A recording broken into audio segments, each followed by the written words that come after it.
এখন আরো তো যারা আলম অর্জন করে তারা বিভিন্ন প্রকার হতা হয়।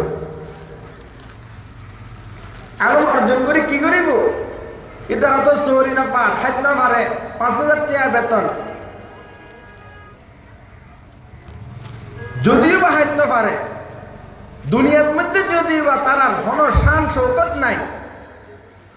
यहाँ हम ऐसे रहे या वैसे रहे, देखना है कि हम वहाँ कैसे रहे। আর দুনিয়ার মধ্যে এভাবে ওভাবে যে কোনো ভাবে আছি, কিন্তু আর মূলত তালেবে আলম এবং আলেম পরকালে হরাবস্থায় থাকিব, জ্ঞান ওইদিকে মূল বিষয় হইতাম চাই যে এই আলমের ফজিলত অনেক বেশি।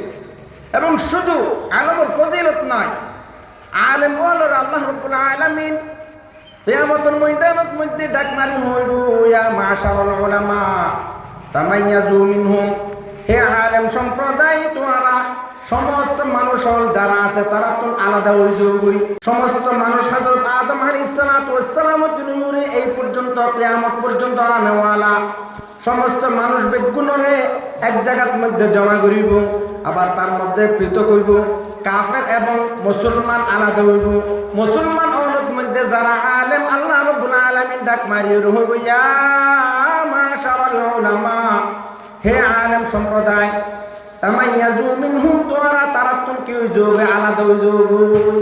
আল্লাহ তাআলা আলাদা করে হইব যে ও আলেমর আর কুদরত একখান সিফাতি নাম, আর একখান সিফাতি নাম হল যে আলিম আলম।